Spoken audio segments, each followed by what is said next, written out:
This is Stefan with TradeAtomy.com, and if you are already using Global TrendLines version 8, then you want to watch this video as I guide you through the upgrade process. So let's jump over to the charts. So here I prepared a gold chart with a couple of lines, Fibonacci, etc. And what you first want to do is you want to turn off the indicator on all the charts. You can leave one, but it should be maximum one. And then you can go to the file that I sent you, double click it, and click basically next, finish, and it will ask you to replace the existing indicator. You confirm that with yes. And after the verification, the indicator will automatically update and you will have version 9. So what you can do now is you can turn it back on all the charts you have.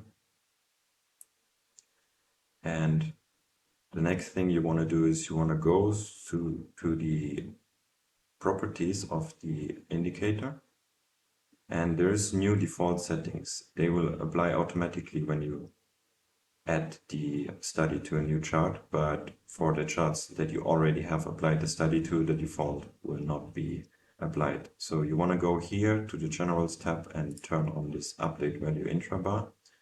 And if you plan to use the alerts, you also want to turn on the alerts here and set up the notification settings.